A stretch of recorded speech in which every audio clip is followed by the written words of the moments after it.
Dessau, en Allemagne, à 2 heures en train de Berlin. C'est ici que Walter Gropius construit en 1926 son école supérieure de création, le Bauhaus.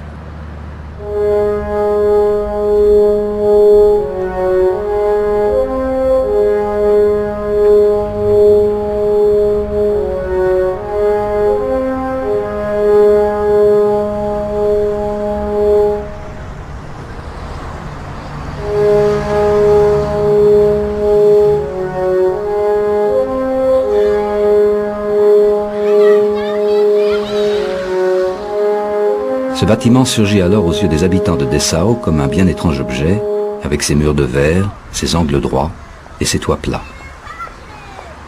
C'est l'un des bâtiments les plus célèbres de l'histoire de l'architecture du XXe siècle.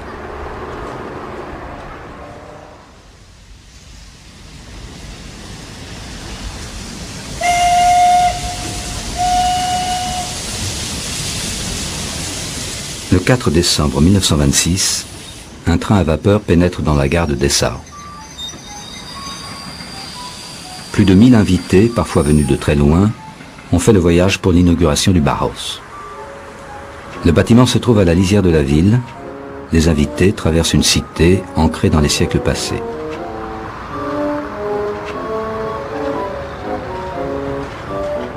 Le soir de l'inauguration, de grands projecteurs illuminent la façade. Comme un phare, le Bauhaus semble être le symbole d'une nouvelle espérance, d'une vitalité retrouvée, 8 ans après le cataclysme de la Première Guerre mondiale.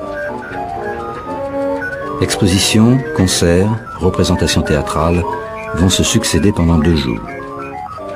Un ancien élève raconte: l'immense bâtiment fait une impression particulière, presque inoubliable la nuit, quand toutes les pièces sont éclairées comme le jour de l'inauguration, formant un cube lumineux entièrement visible, délimité par l'armature métallique de l'enveloppe extérieure.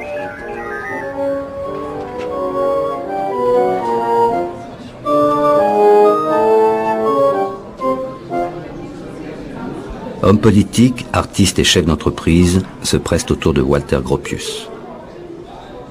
À 43 ans, l'architecte du Bauhaus en est aussi le directeur.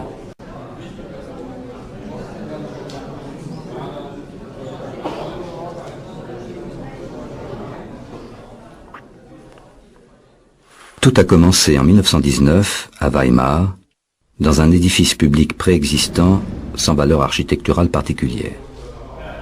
Fondé par Gropius, le Bauhaus, qui signifie littéralement l'art de construire, se propose de réconcilier l'art et l'artisanat pour créer une nouvelle esthétique industrielle, ce qu'on appelle le design. Toutes les disciplines sont mises à contribution. Métallurgie, menuiserie, tissage, peinture, mais aussi théâtre et danse. On enseigne la couleur dans des ateliers supervisés par Paul Klee et Vassili Kandinsky. On dessine des appareils électriques et des meubles qui encore aujourd'hui marquent notre quotidien. On tourne des films expérimentaux.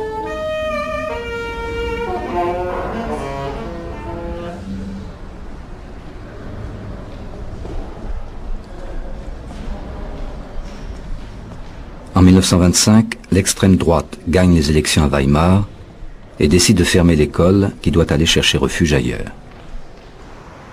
À Dessau, la municipalité, gouvernée par les sociodémocrates, débloque des fonds pour permettre la construction d'un nouveau bâtiment pour l'école et lui donner un nouvel essor. Cette ville de 70 000 habitants est un important centre industriel.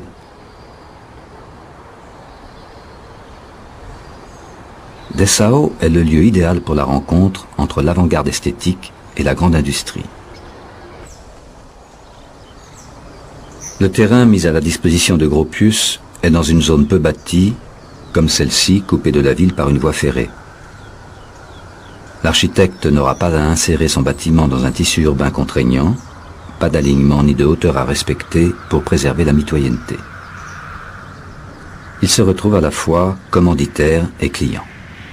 Il peut donc rêver à un bâtiment qui corresponde aux véritables besoins de son école, à savoir l'école supérieure de création avec ses ateliers, une partie pour l'administration, une aire collective avec un théâtre et un réfectoire, des studios pour loger les élèves, des appartements pour les professeurs et une école technique voulue par la municipalité pour former de jeunes apprentis. Il peut imaginer la forme qu'il veut. Un campus avec des éléments éclatés, un édifice massif avec une cour intérieure, un bâtiment en longueur. Il opte pour un système d'emboîtement en reliant tous les éléments dans une forme délibérément asymétrique. Ce sont les besoins séparés de l'école qui déterminent la forme des bâtiments, reliés les uns aux autres. À chaque espace, sa cohérence, sa conception spécifique.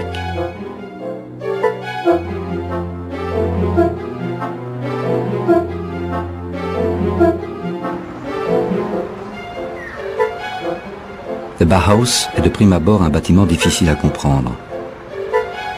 On ne saisit pas d'emblée sa forme, son sens, son mouvement. Pour s'expliquer, Gropius montrait de préférence des vues aériennes. Selon lui, les différents corps de bâtiments et leur disposition spatiale y devenaient évidentes. Juncker met ses avions à contribution. Les photographes révèlent alors au public ce qu'est vraiment l'architecture moderne, suggérant que voir le monde depuis le ciel serait bientôt la norme. Gropius, résolument visionnaire, propose à tous ceux qui n'ont pas encore accès à l'aéroplane de ne pas rester statiques et passifs face à son œuvre et déclare « Il faut faire le tour du bâtiment pour comprendre sa matérialité et la fonction de ses différents éléments. »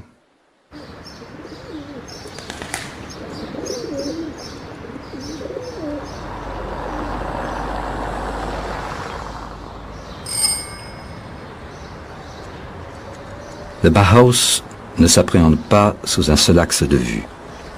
L'édifice exige d'être compris dans le mouvement, le piéton doit se mettre en marche, et s'il cherche l'entrée de l'école, il ne trouvera qu'une porte discrète qui interdit de penser que le centre, ou le meilleur axe de vision, comme dans l'architecture classique, se trouve là. S'impose alors une architecture globale, des masses de superficie et de hauteur différentes, correspondant aux différents besoins de l'école.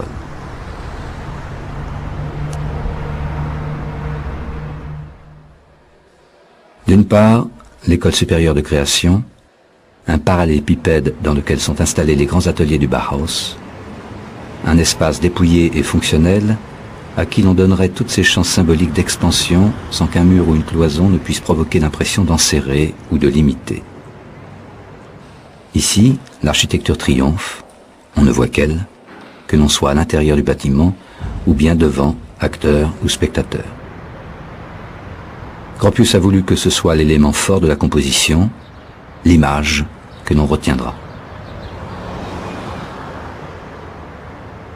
L'école technique imposée par la municipalité avec ses salles de classe. Pas de grandioses murs rideaux de verre, les élèves seront moins exposés au regard des autres, comme un peu cachés. Des murs, des couloirs morcellent les lieux de travail.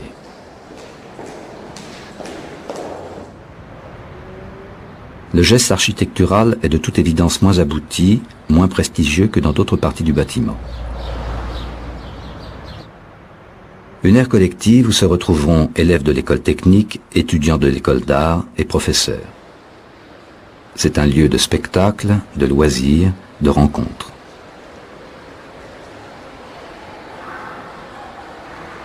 Gropius indique sur la façade, par le rythme du verre et du béton, qu'il s'agit d'un espace plus protégé, voire un peu secret, différent des lieux de travail.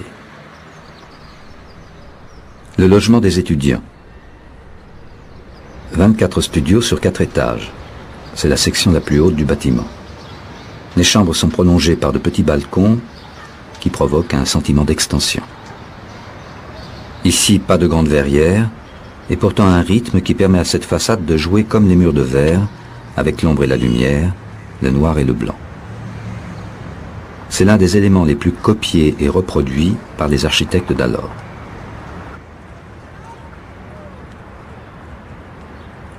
L'administration de l'école, ainsi que le bureau du directeur, celui que Gropius va se construire pour lui-même, doivent être au centre du dispositif, en hauteur, et avoir une valeur de lien entre les deux écoles, Bauhaus et ses ateliers, et école technique. Dès ses avant-projets, Gropius a l'idée d'un pont, mais il hésite sur la taille à lui donner. Le faire trop massif l'obligerait à partager cet espace prestigieux. Le faire trop fluet lui retirerait de sa puissance.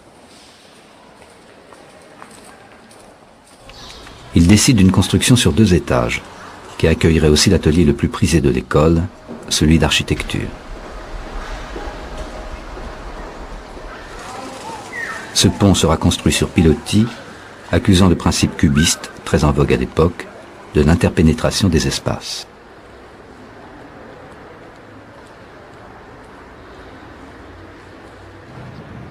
Ayant dessiné les masses et les différentes fonctions, il reste à Gropius à décider de l'orientation de son bâtiment. Il fera en sorte qu'en été, le soleil réveille les jeunes étudiants, leur rappelant ainsi leur premier devoir, instituer un harmonieux rapport à la nature et à l'hygiène, gage d'un monde nouveau.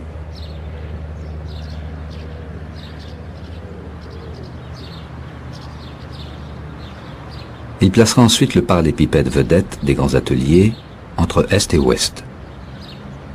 Toute la journée, le soleil l'inondera de lumière de part en part.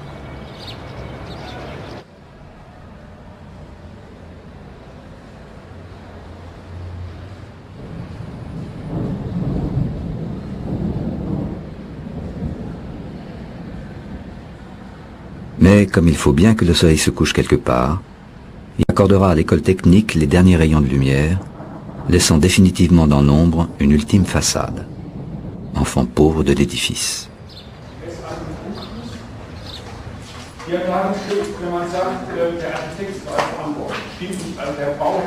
Mais à l'usage, les jeunes apprentis de la ville de Dessau devront-ils vraiment s'en plaindre? La chaleur qui en été règne de l'autre côté, dans les prestigieux ateliers du Bauhaus, rend le travail difficilement supportable, et très vite, des rideaux opaques viendront un peu partout contrarier la transparence voulue par Gropius.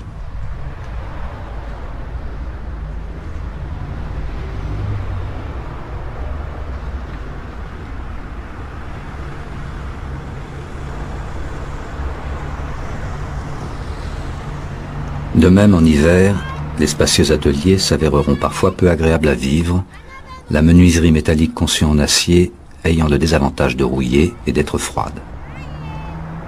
Il a fallu au fil des ans reconstruire la structure métallique en aluminium. Aujourd'hui, des points de sécurité salissent discrètement la grande idée d'une façade rigoureusement détachée de la structure du bâtiment. Mais l'idée force de Walter Gropius est bien là. Une façade ne portant que son propre poids, sans lien avec le plancher, une façade rideau. Une simple paroi qui ne joue plus le rôle d'élément porteur dans le bâtiment, laissant cette tâche aux piliers placés en retrait de la façade proprement dite.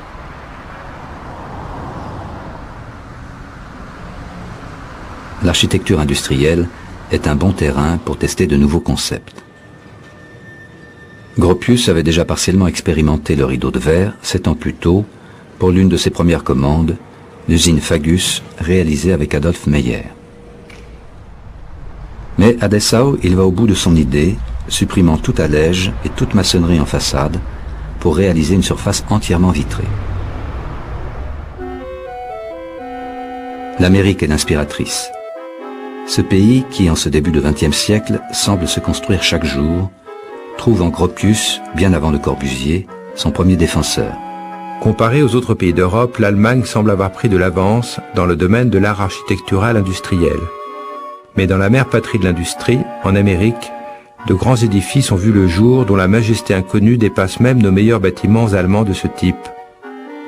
Les silos à grains du Canada et d'Amérique du Sud, les silos à charbon des grandes lignes de chemin de fer et les plus modernes ateliers des trusts nord-américains soutiennent presque la comparaison avec les constructions de l'ancienne Égypte.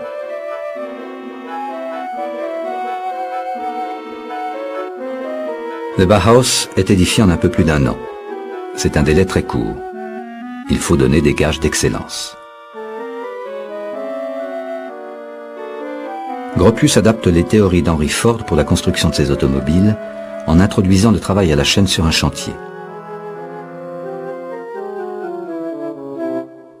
En 1926, le rêve américain de Gropius trouve à Dessau un accomplissement. D'emblée, le bâtiment du Bauhaus devient l'une des œuvres architecturales européennes les plus filmées et commentées.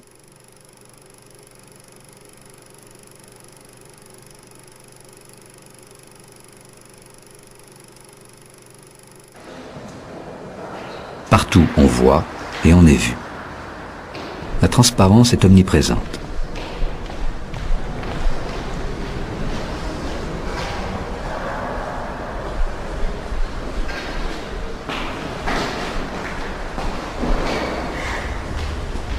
Le Bauhaus offre-t-il vraiment un espace de liberté, ou bien est-il un lieu d'oppression, où toute intimité serait bannie, le collectif primant radicalement sur le privé?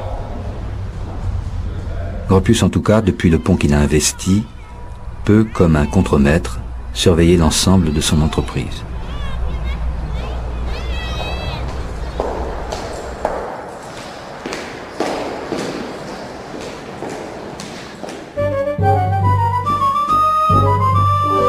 Pendant plusieurs années, une incroyable créativité tout azimut germera et jaillira de cet endroit, perçu par ses détracteurs comme un centre expérimental un peu loufoque.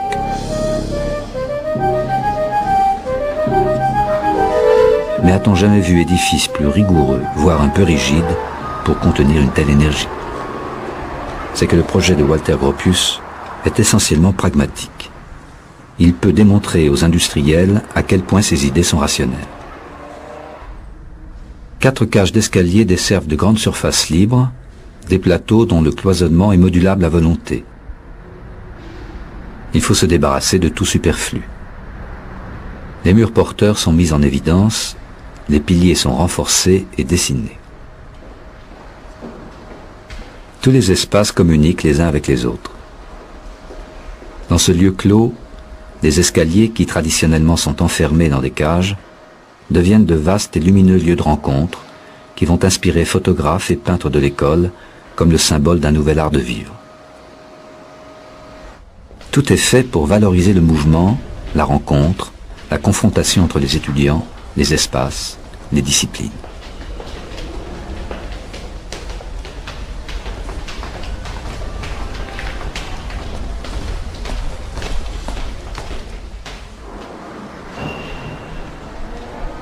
Le théâtre du Bauhaus, pièce majeure de l'ensemble, n'est pas un espace clos. Il suffira d'ouvrir ou fermer un mur à soufflet pour que cantine et théâtre ne fassent qu'un grand lieu festif. Même les studios des étudiants sont collectifs. Il n'y a pas un seul espace conçu pour le repliement, la solitude.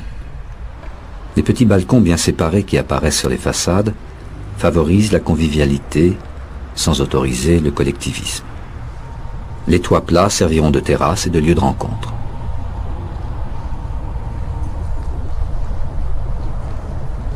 On pouvait vivre au Bauhaus sans avoir besoin d'en sortir, racontera un élève. Pour aller voir un ami, il suffisait de sortir de son balcon et de siffler, dit un autre. Comme une ville, le Bauhaus devient un lieu qui se suffirait à lui-même.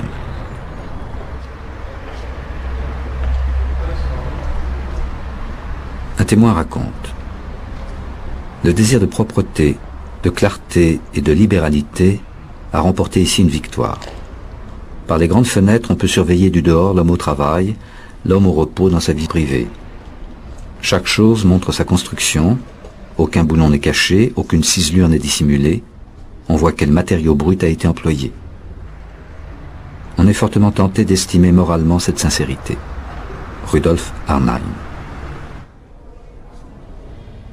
Ce qui habituellement est caché doit se voir. Gropius revendique l'aspect industriel des radiateurs et les valorise.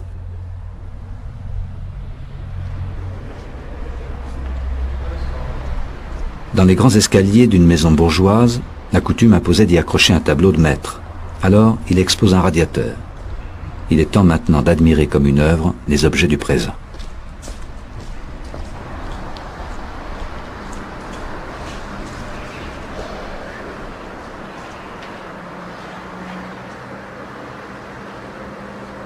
Mais nous sommes dans un pays vaincu et appauvri.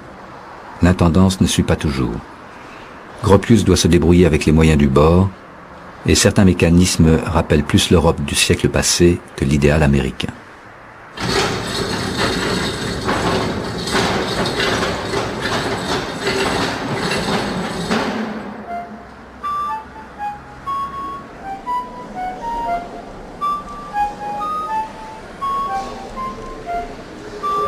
Il s'agit pour lui d'une architecture totale, jusqu'à la poignée de porte et les interrupteurs. Fort de la conviction que maison et mobilier doivent avoir entre eux une relation judicieuse, on cherche au Bauhaus à déterminer la forme de chaque objet d'après ses fonctions et ses contraintes naturelles, grâce à un travail systématique de recherche théorique et pratique dans les domaines de la forme, de la technique et de l'économie.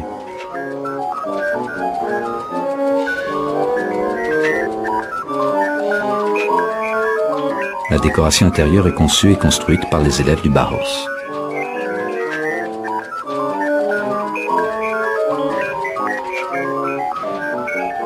L'atelier de métallurgie se charge de dessiner et de fabriquer tous les luminaires des nouveaux bâtiments. Les couleurs indiquent les étages et les fonctions des ateliers. La peinture est utilisée dans un but architectural. Par des variations de couleurs, on structure les pièces et met en relief certaines surfaces. Ayant achevé sa ville-usine-école, restait pourtant à Gropius une question fondamentale. Où allait-il lui-même habiter et comment logerait-il les professeurs? Comment concilier le privé et le collectif dans cette architecture qui se veut globale? Il prendra le parti de ne pas intégrer ces espaces privatifs dans l'édifice du Bauhaus, mais de construire des maisons séparées à quelques centaines de mètres de l'école.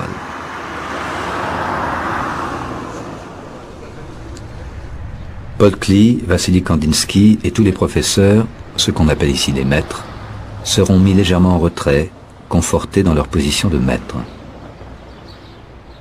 Ces maisons reprendront les techniques architecturales de l'édifice principal, mais joueront aussi leur partition en solo. Ce symbole de l'habitat bourgeois du futur fera volontiers office d'appartement témoin jusqu'à ses moindres détails.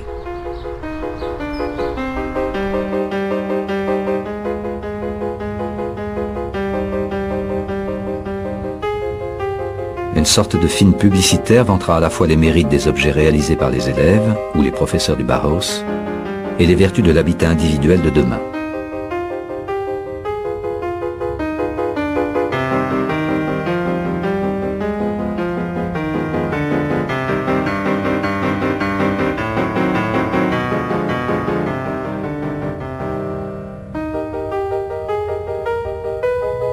Hymne à l'art de vivre, dans ces maisons, les maîtres du Bauhaus ne se plairont qu'à moitié. Il semblerait que Paul Klee ne se sentait pas toujours à l'aise dans son atelier aux allures de showroom. Quant à Kandinsky, il ne supportait pas qu'on puisse le voir depuis la rue, et il fit repeindre en blanc les parois vitrées.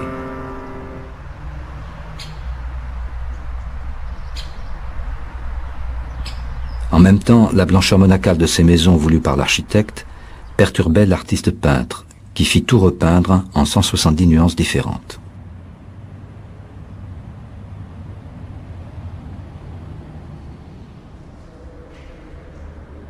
Très vite, le Bauhaus devient un enjeu électoral dans le combat entre la municipalité de gauche et les nazis qui ne cessent de gagner du terrain. Taxée de décadente, bolchevique et cosmopolite, la plus célèbre école d'art des temps modernes, ses élèves et ses maîtres, doivent déménager en 1933 dans des locaux berlinois. Gropius partira rejoindre son rêve américain. Le bâtiment du Bauhaus reste en l'état, abandonné à ses détracteurs. Les nazis hésitent. Que faire de ces toits plats, perçus comme une véritable provocation anti-allemande? Certains suggèrent de les remplacer par quelque chose de plus germanique, mais y renoncent. D'autres encore rêvent peut-être à quelques modifications structurelles d'envergure, seulement compréhensibles des cieux. Ils ne touchent finalement à rien et investissent les lieux. Ce sera une école de jeunes filles, cuisine et couture. À l'aube de la Deuxième Guerre mondiale, une partie du Bauhaus devient un centre de formation pour les cadres nazis. En 1945, les façades du bâtiment sont en partie détruites lors des bombardements alliés sur Dessau, et la maison de maître appartenant à Gropius est entièrement détruite. Puis, dans le nouveau partage du monde qui s'ensuit, Dessau tombe dans le giron de l'Allemagne de l'Est. Dans les années 50, les communistes n'aiment pas non plus le Bauhaus, considérant dans un texte officiel que cette école mène directement à la destruction de l'architecture. Ils n'osent pourtant pas raser le bâtiment et se décident à le maintenir debout en le murant à la va-vite, empilant des briques entre les espaces creusés par les bombes. Pour bien faire savoir qu'une page est tournée, sur l'emplacement de la maison de maître de Gropius, on reconstruit une nouvelle maison individuelle. Toit en pente et géranium sont de retour. Les autres maisons de maître sont laissées à l'abandon.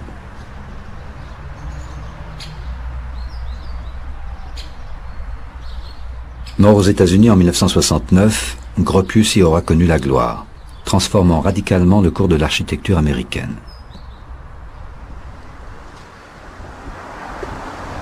Il faudra attendre une vingtaine d'années pour voir évoluer l'opinion officielle. En 1976, le Bauhaus est restauré. Après la chute du mur de Berlin, les maisons de maître sont transformées en lieux d'exposition.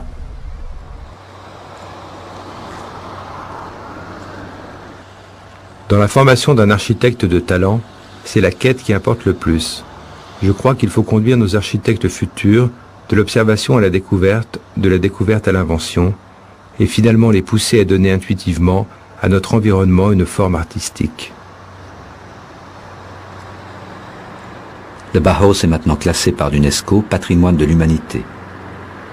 Le bâtiment est réouvert au public, mi-école, mi-musée.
Homme politique, artiste et chef d'entreprise se pressent autour de Walter Gropius.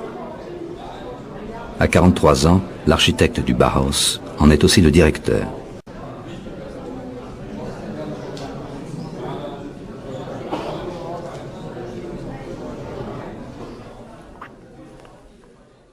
Tout a commencé en 1919 à Weimar, dans un édifice public préexistant sans valeur architecturale particulière.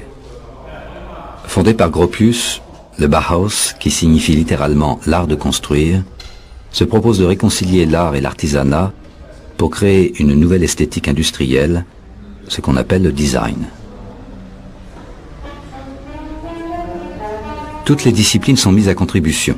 Métallurgie, menuiserie, tissage, peinture, mais aussi théâtre et danse. On enseigne la couleur dans des ateliers supervisés par Paul Klee et Vassili Kandinsky. Dessau en Allemagne, à 2 heures en train de Berlin. C'est ici que Walter Gropius construit en 1926 son école supérieure de création, le Bauhaus.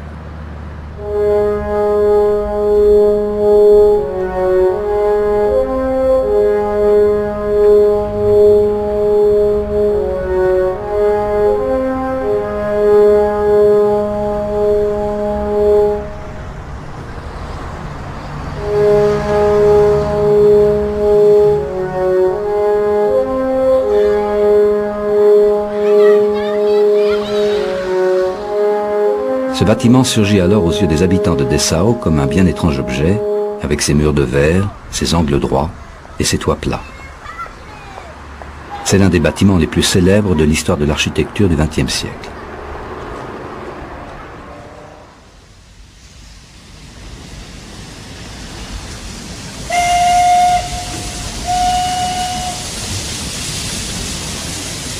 4 décembre 1926, un train à vapeur pénètre dans la gare de Dessau.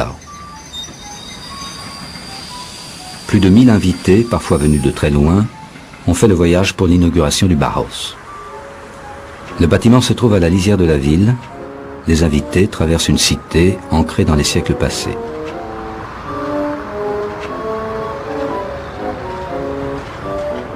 Le soir de l'inauguration, de grands projecteurs illuminent la façade.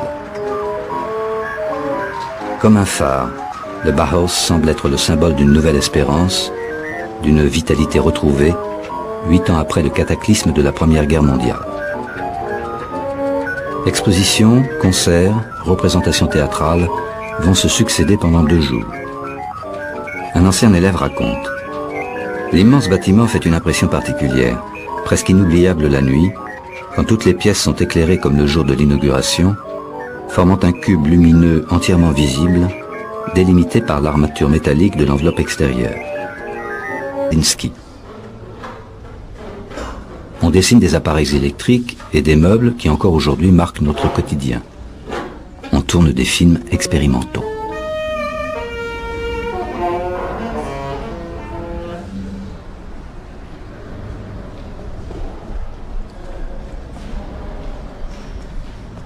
En 1925, l'extrême droite gagne les élections à Weimar et décide de fermer l'école qui doit aller chercher refuge ailleurs. À Dessau, la municipalité, gouvernée par les sociodémocrates, débloque des fonds pour permettre la construction d'un nouveau bâtiment pour l'école et lui donner un nouvel essor. Cette ville de 70 000 habitants est un important centre industriel.